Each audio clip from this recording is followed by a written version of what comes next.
ॐ वन्दे स्वरूपानन्दं सोऽहं बोधप्रदायकं ज्ञानेश्वरावताराय आत्मतृप्ताय ते नमः. आदरणीय स्वामी भक्त वदा भट लिखित स्वामी म्हणे अमलानंदा या ग्रंथाचं वाचन आपण ऐकत आहोत.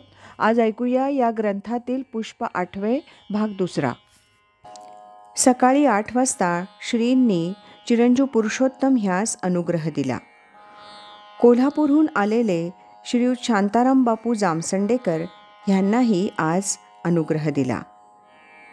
अनुग्रहानंतर चिरंजीव पुरुषोत्तमला ज्ञानेश्वरी नित्यपाठातील सकळ ना निष्कळू अक्रिय ना क्रियाशिळू इथपासून जेथे नाम घोषू बरवा करीती माझा इथपर्यंत म्हणजेच ओव्या क्रमांक 60 ते 67 वाचावयास सांगितल्या.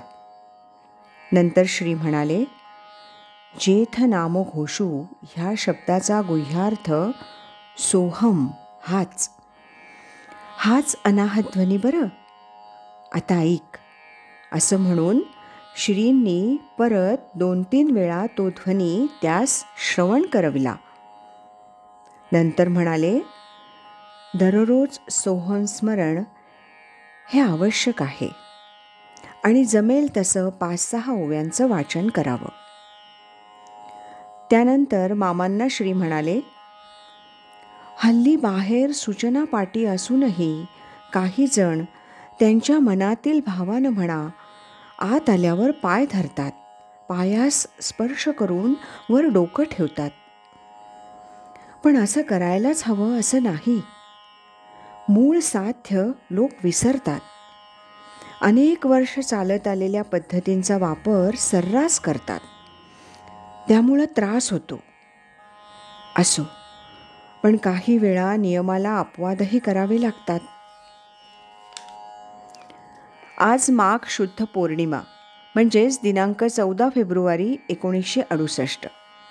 या दिवशी श्री देसायांच्या घरातील विजेचं उद्घाटन करावयाचं ठरलं. संध्याकाळी 7:30 श्री स्वामींनी त्यांच्या खोलीतील पुश बटन दाबून 0 वॅटचा आणि 25 वॅटचा दिवा प्रथम लावला. नंतर मामांच्या हस्ते देवघरातील बटन दाबून विजेच्या आगमनाचं स्वागत झालं. त्यावेळी मामा म्हणाले,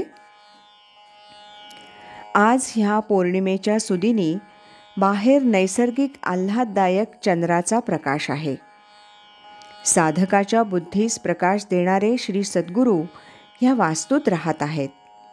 अशा वास्तूत विजेचं आज आगमन होत असल्यानं अति आनंद होत आहे. श्री सद्गुरू कृपेनं आज ही वास्तू व्यवहारी अर्थानंही प्रकाशित हो असं म्हणून मामांनी देवघरातील बटन दाबून विजेचं उद्घाटन केलं. आज इतकंच. यानंतरचा भाग उद्या ऐकूया. श्रीमत सच्चिदानंद सद्गुरु श्री स्वामी स्वरूपानंद महाराज की जय. श्रीमत सच्चिदानंद सद्गुरु श्री स्वामी अमलानंद महाराज की जय. हरि ओम तत्सत.